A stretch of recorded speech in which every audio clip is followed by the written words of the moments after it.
We're live.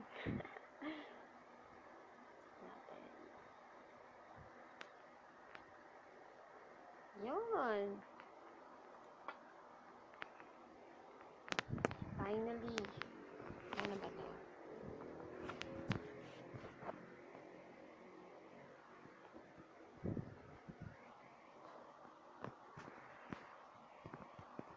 Okay, so finally, we're live. Live. Check ko lang kung okay yung audio.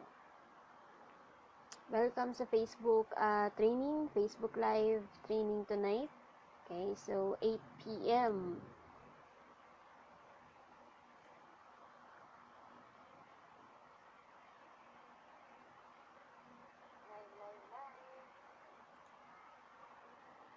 Okay, so welcome guys, and again tonight it's live tayo. Okay, live tayo ngayon sa Facebook. So yung topic tonight is ito, na paano i-handle ang mga prospects natin without being pushy and finally turn them into potential buyers. Kasi ito yung parating na parang question din sa akin ng mga members namin, mga members ko, kung paano daw ba i-approach yung prospects. Okay, at recently, nag-create ako ng survey. Wait lang, i-share ko sa page ko muna. Recently, nag-create ako sa survey sa list ko, sa email. And then, yung common problem din, or yung common na struggle nila is yung prospecting din. Na parang parang hindi nila nako-convert into buyers, which is may problem before. Na talaga naman na mahirap na i-convert yung mga prospects natin into buyers if hindi natin alam kung paano yung, hindi naman sinasabing ang approach, kung paano yung approach na mag-work. Okay? Kasi being right or being wrong, it depends upon the person, diba? So, I won't say na this is the right way, but what I wanted to share with you is that ito yung strategy that worked for me and the other coaches, the other people, the other marketers that I know. Okay? So, what I wanted to share with you is what worked for me. Okay? Na possible din na mag-work sa'yo. Alright? So, share ko lang muna to. Yan. So, nandyan na si Rose Ann. Sino to? Si Andres, baliktad na pangalan. Si Vinod Rana. So again guys, if you're watching this video right now, pwede ka nang pumasok, you can comment below or you can click on like. Okay, so let's talk about prospecting. Okay, so today, let's talk about prospecting. Sino to nag-add sa akin? Okay, good morning, Maylene. Yan, nandiyan na si Maylene. I'm so proud of you and congrats. Congrats sa mga prospects na nag-a-approach sa iyo, no? So, kahit isang araw ka pa lang, no? Isang araw ka pa lang, marami ng prospects. Lupit. So, yan siya, guys. Ngayon, siguro mag-start na ako habang papasok yung mga people. And then again, if nandito ka na sa loob, make sure na mag-comment ka para at least alam ko na eto, may kausap ako sa loob. Okay? Alright, so ngayon, paano ba i-handle yung mga prospects na hindi tayo nagmumukhang namimilit? 'Di ba?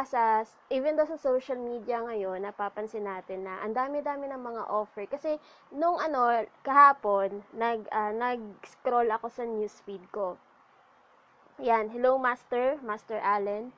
So, kahapon kasi, nag-scroll ako sa newsfeed ko. Hindi ko siya usually ginagawa kasi naka-block yung newsfeed ng Facebook sa computer ko. Parang newsfeed eradicator, 'di ba? May in-install ako na extension sa computer ko about it para hindi ako ma-distract. So, yesterday, nag-scroll ako sa phone ko, sa mobile, kasi hindi ko alam paano i-disable yung newsfeed sa mobile, no? So, nakikita ko dun sa newsfeed ko, puros offer na lang. Alam mo yung parang yung newsfeed mo nagmumukhang tindahan na. Okay? Tapos kung nakikita mo is, yun, parang mapapa-close ka talaga. Isasara mo yung newsfeed mo na, yun yung nangyari sa akin. Hindi ko lang alam kung ano yung pakiramdam ng ibang tao, but that's what happened nung na-experience ko yung bagay na yun. So, kaya I decided na i-share to. Kasi, may nalaman ako na strategy kung paano tayo mag-post sa social media na hindi din tayo nagiging pushy. Hindi lang 'di ba, yung prospects natin is hindi lang natin nakikita pag nag-a-ads tayo, but nakikita din natin sila or nakuha natin sila every time na magpo-post tayo sa Facebook, sa group, sa fan page, 'di ba? So, yung paano mag-handle ng prospects na hindi tayo nagiging pushy is kailangan na i-balance natin yung mga post natin. Okay? So, kung tingin mo, kung pag-check mo sa Facebook mo ngayon, okay, pag chine-check mo yung Facebook mo ngayon, tapos nakita mo na puros promotion yung timeline mo, then siguro tanungin mo na yung sarili mo if nagwo-work pa ba yung strategy na yan. Okay? Kung walang masyadong nag-like, kung walang masyadong nagko-comment doon sa mga post mo about promotion, about your business, na lahat na lang, puros post na lang yung Facebook mo, then it's time na mag-change ka ng strategy kung hindi na siya nag-work. Kasi hindi na yan siya healthy. Okay? So, yung approach na pwede mong gawin, sabi ko kanina, na pwede mong i-balance yung post. Actually, dapat mag-screen share ako, kaya lang hindi nagte-take effect yung pag-setup ko kanina sa computer, kaya hindi siya nag-work. So, i-screen share ko na siguro 'to mamayang midnight, okay? Pag magagamit ng isang computer. So, may iba't ibang strategy para ma-balance mo yung pag-post mo or ma-balance natin yung pag-post natin sa social media. Kasi again, yung social media, it is created for, 'di ba, socializing, para mag-build ng connection, mag-engage ng connection sa mga prospects natin. So, parang yun yung nawawala sa majority of our fellow marketers, na nawawala yung building and engaging. Parang puro conversion na lang. Di ba yung last time na shinare ko na strategy about the best strategy, B for build, E for engage, and then convert them into sales. So, yung tatlong formula para ma-convert mo yung prospects mo, para ma-handle mo sila na maayos, na hindi ka magiging pushy. Okay? So, again, remember na i-balance mo yung post mo na kailangan may variation. So, paano ka magkaroon ng variation? So, pinaka-importante is magbigay ka ng value. So, yung parating ina-advise natin, di ba, na magbigay ka ng value by providing content. So, ano ba yung content na yan? Yung content, that means that any relevant information na connected sa niche mo. Okay, at least magkaroon ng variation yung pinupost mo sa social media, yung mga pinupost natin sa social media. Kasi kung napapansin nyo sa Facebook ko, sa Facebook timeline ko, hindi siya puros promotion. Okay, hindi talaga siya, hello AIM, welcome, AIM Dofredo. Kasi kung napapansin nyo sa Facebook timeline ko, hindi siya puros promotion. Na kung nakikita nyo is parang may variation siya na may value, may promotion, and may personal connection, 'di ba? At ito mga parang mga quotes, yung mga ganong bagay. Kasi that's one way para ma-balance natin yung pagpo-post natin sa social media para hindi tayo magiging pushy. Okay? Kasi once na makita ng mga prospects natin na ikaw nag-share ka ng mga value, na nag-i-inspire ka ng mga tao, nagmo-motivate ka, may nakukuha silang learning from you, na may nakukuha sila na information na na-apply nila sa business nila, mababalik din yan sa'yo. Di ba yung utang na loob na strategy, na once na makita ng isang tao na may nabigay ka na something sa kanila, ikaw yung pinakaunang tao na babalikan nila. So, hindi na masyadong mahirap offeran yung mga ganung klaseng tao kasi they already got something from you. Okay? So, isa yun siya sa parang strategy para mag-influence ng tao din na you give something without expecting anything in return. So, parang ganon. So, yun siya, yung pwede mong gawin is, yun nga, i-balance mo yung post mo, wag puros promotion lang. Kasi may tatlong strategy or may tatlong style ka na pwedeng i-apply para ma-handle mo yung prospects mo sa social media or sa kahit sa email mo without being pushy. So, unang style is, yun nga, yung personal connection and yung lifestyle content. So, mag-share ka lang ng about you kasi people also wanted to know who you are, 'di ba? Kasi majority of the times, people will join us because kung sino tayo, kung ano yung pagkatao natin. So, parang ganun. So, yung second na style na pwede mong gamitin sa pagpo-post, okay, pag sa email mo din, magagamit mo to, yung educational training and information. So, yung sinasabi ko na valuable na information, di ba? So, yung mga educational training and information, ito yung mga how-to. Okay? So, ito yung mga how-to, ito yung mga review post or interview post or kung may blog post ka na gustong i-share, yung mga frequently asked question post regarding sa company mo or regarding sa isang topic na gusto mo, pwede mong i-share yon. Pwede kang mag-share ng tips, okay, mga ganon. Basta any information, any educational training that is related to your niche, that is related sa target market mo. So, yung pang last is yun na, pwede ka na mag-share ng any sales and promotional. So, di ba kung napansin nyo, is na-balance siya. Kasi may personal connection, nakapag-build ka, may how-to or mga educational training, nakapag-engage ka, and then, yung sales, yung promotional, which is, nagbebenta ka. So, parang ganun. Pwedeng gawin natin yon, pwedeng gawin natin yung style na yon para at least, hindi ganun ka pushy yung ginagawa nating post. Parang ganun. At isa ding example ng pagpo-post ng mga personal connection, pwedeng story mo, kasi ito yung ginagawa ko din, na minsan share ko yung story ko, story of struggles, mga story ko before, nung naghihirap pa ako, na hindi ako marunong mag-online marketing, hanggang sa natuto ako mag-online marketing, hanggang sa kumikita ako gamit ang online marketing sa ginagawa kong business. So, parang ganun. Pwede kang mag-share din ng mga inspiration post, okay? Kasi, again, we needed to connect with them emotionally din. Okay? At yung mga quotes, tapos yung mga ginagawa mo everyday. So, parang ganun. So, just make a variation para hindi magiging pushy yung pagtingin ng prospects natin sa mga post natin, sa email. Okay? So, yun. Pwede mong gawin yun. Okay? So, I hope na may natutunan kayo, guys. Basta, again, i-balance nyo lang yung pagpo-post nyo. And, by the way, okay lang naman kung mag-share kayo ng post or blog ng ibang tao, tapos i-repost nyo sa Facebook nyo, sa social media, or isa-send nyo sa email, as long as bigyan nyo ng credit yung original na nag-create ng post na yun. So, it's okay. Okay? So, yun siya. Ito naman, regarding conversation. So, paano naman na maging maayos yung pag-handle natin in terms of conversation. So, ito medyo, to siya, dapat detailed, pero, sige, gawin ko lang na, concise, titingnan ko. Kasi regarding sa, di ba, minsan yung mga prospects is nag-chat, parang gano'n na interested sila sa business.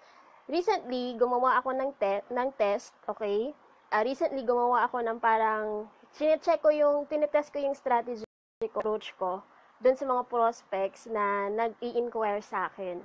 So, isang strategy ginawa ko is, una, inask ko muna sila kung ano yung reason kung bakit naging interested sila sa business na ginagawa ko. So, yung isang approach na ginawa ko. Yung second na approach na ginawa ko is, parang dinetso ko sila doon sa offer. Okay? So, ganyan siya. Dalawang approach yon. Okay? So, yung nangyari, nakakatuwa lang kasi twice ko siya sinubukan nung nung mga nag-inquire sa akin. So, twice ko siya sabi ko, sige nga, subukan ko nga tong ganitong approach. So, yung isa, yung approach ko na inask ko, bakit gusto mong matuto ng online marketing? Bakit gusto mo na gamitin to sa business mo? Mga ganung bagay. Hanggang sa nag-open na siya, tapos sabi niya na gusto niya mag-join. So, parang ganon. Yun siya. So, yung sa isa naman, nung sa diniretso ko, na binigay ko yung link, 'di ba, kung member ka ng Ignition Marketing, may affiliate link tayo about registration. So, binigay ko yung link, sabi ko na, sige, panoorin mo ng video na yan, tapos sabihan mo ako kung tapos ka na, tapos kung ready ka na mag-join. Diniretso ko siya. So, yung nangyari is, hindi na siya nag-reply. Hindi na siya nag-reply. So, sinubukan ko ulit dun sa isang prospect na nagtanong sa akin. Nag-reply siya.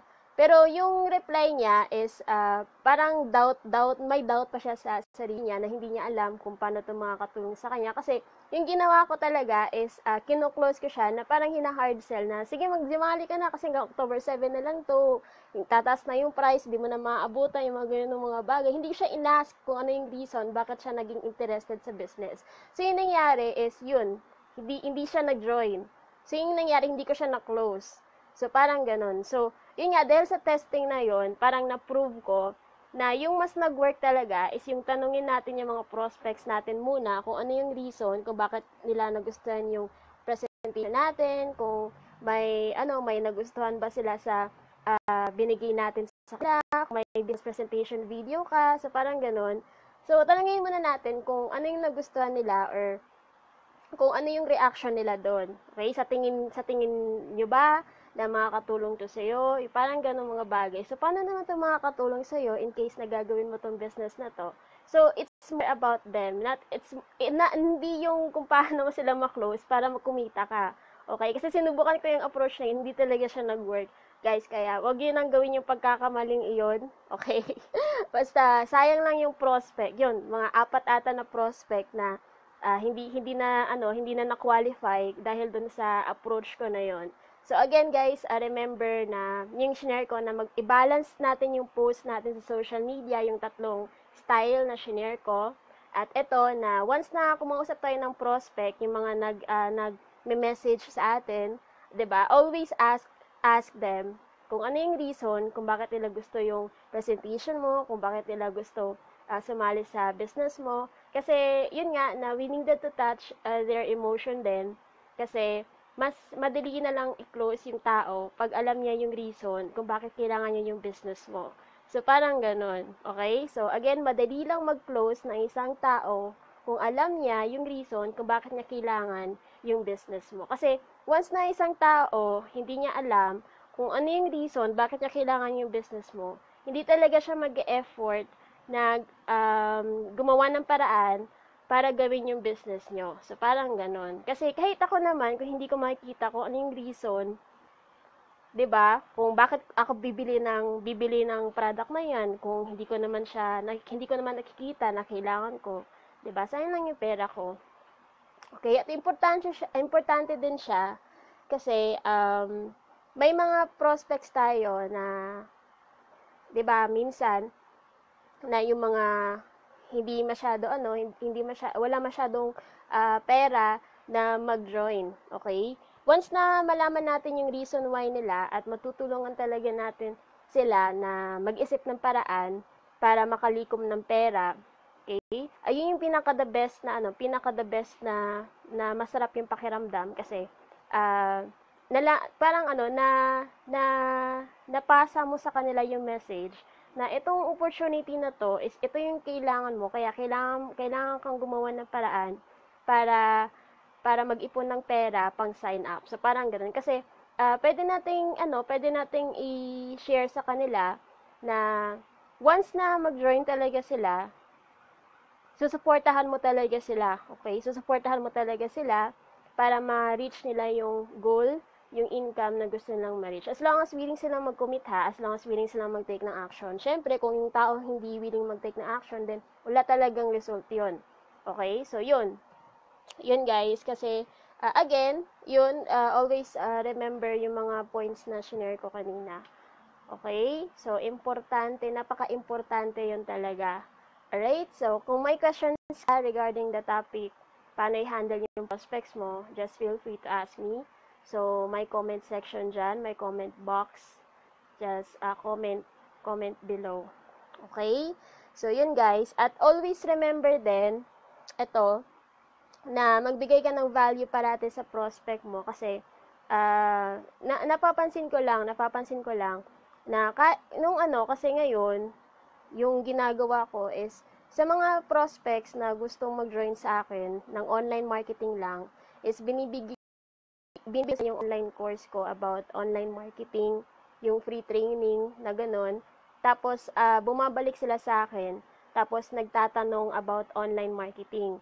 Since nagbigay na ako ng something na free, na valuable sa kanila, na nagturo sa kanila about online marketing, if nung pag nag-o-offer ako sa kanila, parang mas madali na lang silang i-close kasi alam nila na ikaw yung tao na mag-guide sa kanila, alam nila na ikaw yung tao na tutulong sa kanila na ma-reach yung goal na gusto nilang makuha. So, parang ganun. So, importante lang na mag-give ng value, huwag ka lang magsawa. And again, remember to balance your posting sa social media, even sa email. Okay? So, yun lang, wag mong isipin kung ano yung isipin ng ibang tao sa post mo. Basta, mag-focus ka lang dun sa goal mo para hindi ka ma-distract. Yun yung pinaka-advice ko. And just be consistent kasi regardless kung gaano ka ka-frequent na, I mean, regardless kung ano yung pinopost mo sa social media or ano yung sa email, na importante na maging consistent ka na hindi mo puputulin yung momentum ng ginawa mo. Okay? So, yun siya. So, ano pa ba? Basta wag lang maging pushy para ma-convert natin yung prospects natin into buyers.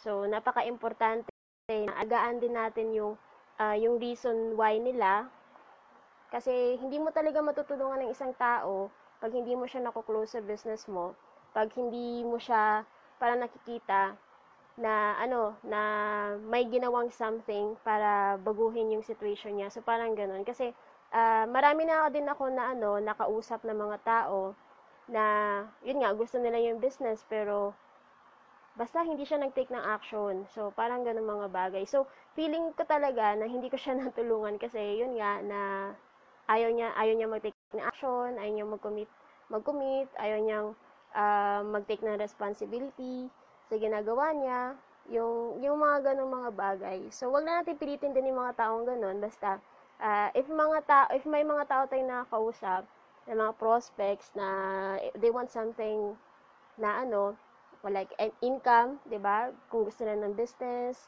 gusto nila ng income para sa family nila, para sa needs ng mga ng mga anak nila. So parang ganoon for everyday yung pangkabuhayan. So ganun mga bagay. So we needed to take care of those people then or those prospects na may ganong motive or may ganong reason kasi once na i-take care mo yung ganong mga prospects kasi babalik yan sa at hindi mo man lang parang hindi mo paano ba yung itagalog? Hindi mo mai-expect na babalikan ka nila. So, parang ganun. Basta, importante na i-follow up mo sila parate, at ipaalala mo sa kanila parate yung reason why, bakit kanila kinausap, kung bakit nila nakita yung video presentation mo, kung bakit nila kailangan yung business mo. Kasi ginagawa ko yun sa email ko, na parate ako nagsasend ng email about the reason why, na pinapa-remind ko sila kung ano yung reason na kailangan nila yung business. So, parang ganun mga bagay. So, yun. Yun siya. Basta wag lang maging pushy. Okay? So, yun guys. Gusto ko i-share. And don't forget, tonight, may online training tayo. Just make sure na mag-join tayo. Okay? Para sa launching ng Unity Network October 17. So, it's time for us to prepare. Importante na alam natin yung mga strategy, yung master plan na kailangan natin para magkaroon tayo ng result agad once na mag-launch yung Unity Network. And if you wanted to, to get more training, okay, about online marketing, prospecting, list building, just go to my website, blog.cyrilpesanabe.com. Nilagay ko yung link sa description ng video na to. I-click mo lang yon. Pwede kang mag-subscribe if you want to be notified, okay, ng future tips and training. So, pwede kang mag-subscribe. Okay? So, yun lang. Thank you guys for watching and for staying. If you have questions again about prospecting, how to handle your prospects, just feel free to ask by commenting below. Okay? So, feel free to share the post. And again, my name is Cyril Pisanable. Have a great and blessed evening. Bye for now.